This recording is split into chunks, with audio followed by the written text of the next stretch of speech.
Halo anak-anak, kembali lagi bersama Ibu Fani pada hari ini. Bagaimana nih kabarnya? Ibu harap kalian sehat-sehat terus ya. Nah, anak-anak, sebelum kita memulai pembelajarannya, diharapkan anak-anak untuk menyiapkan alat tulis dan berdoa terlebih dahulu menurut kepercayaan masing-masing, agar kalian dapat fokus, cermat, dan tangkap pada materi kita pada hari ini. Jika sudah selesai, mari kita mulai ya. Ibu akan mengawalinya dengan sebuah tayangan video. Disimak ya videonya.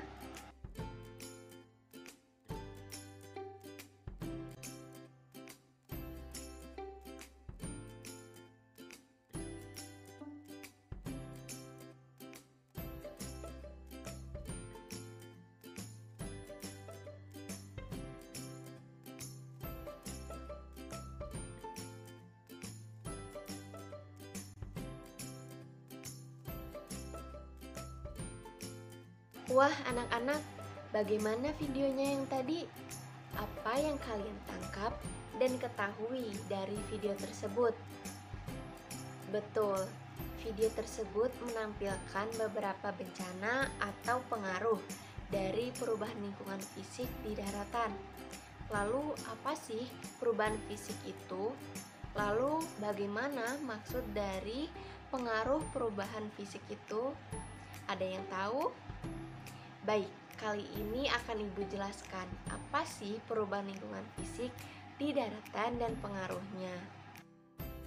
Nah, anak-anak, lingkungan fisik itu adalah seluruh penampakan di permukaan bumi. Permukaan bumi yang tertutup oleh tanah disebut dengan daratan. Nah, jadi anak-anak, perubahan lingkungan fisik itu adalah perubahan lingkungan fisik yang bisa terjadi secara alami atau karena campur tangan manusia. Jika perubahan lingkungan fisik karena peristiwa alam, bisa terjadi karena adanya peristiwa alam seperti angin, hujan, gelombang laut, dan matahari. Dan jika disebabkan oleh campur tangan manusia, bisa berupa penebangan pohon secara liar, membuang sampah sembarangan, dan lain-lain. Lalu selanjutnya adalah pengaruh dari perubahan lingkungan fisik di daratan. Yang pertama adalah erosi. Erosi perlu dicegah karena erosi dapat menimbulkan kerugian bagi masyarakat. Mengapa? Karena erosi merupakan salah satu penyebab dari berkurangnya kesuburan tanah. Dengan terjadinya erosi, lapisan tanah yang subur akan hanyut terbawa oleh arus air. Lama-kelamaan, tanah akan menjadi tandus. Tanaman tidak dapat tumbuh di tanah yang dilanda erosi, karena di lahan ini tidak cukup tersedianya zat hara yang dibutuhkan oleh tanaman. Sedangkan kita kan sebagai manusia membutuhkan tumbuhan ya anak-anak, demi kelangsungan hidup kita. Nah, itulah pengaruh dari terjadinya erosi. Yang kedua adalah abrasi. Ada yang tahu apa itu abrasi? Betul, abrasi adalah pengikisan tanah yang disebabkan oleh gelombang air laut. Abrasi biasanya terjadi di pantai. Lalu apa sih yang dapat menyebabkan abrasi itu? Abrasi entah disadari atau tidak banyak disebabkan oleh kegiatan yang dilakukan oleh manusia. Setiap tahunnya garis tepi pantai di berbagai belahan bumi telah mengalami penyempitan beberapa sentimeter akibat dari abrasi. Lalu mengapa? Karena sebenarnya alam telah memberikan pelindung-pelindung alami pada pantai untuk mencegah abrasi.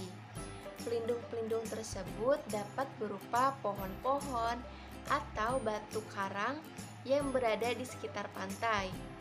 Apabila hal ini terus dibiarkan, maka lama-kelamaan luas daratan yang kita diami ini akan makin menyempit. Maka dari itu ya anak-anak, kita harus mengatasi itu semua dan melakukan suatu tindakan dengan cara menanam kembali hutan-hutan bakau yang telah ditebangi oleh kegiatan manusia. Yang ketiga adalah banjir. Seperti yang kita tahu ya anak-anak, Indonesia itu memiliki dua musim, yaitu musim kemarau dan musim hujan. Jika hujan yang terus-menerus tanpa diimbangi dengan sistem drainase yang baik, maka dapat menimbulkan bahaya banjir. Hujan membuat air sungai meluap. Luapan air sungai mengakibatkan banjir di sekitar aliran sungai. Luapan air sungai sanggup memutuskan jembatan dan mengikis jalan aspal. Jalan aspal menjadi berlubang jika terlalu lama terendam oleh banjir. Banjir dapat menimbulkan kerugian seperti tanaman menjadi rusak, panen gagal, barang-barang terendam, mengotori lingkungan, dan menimbulkan bibit penyakit.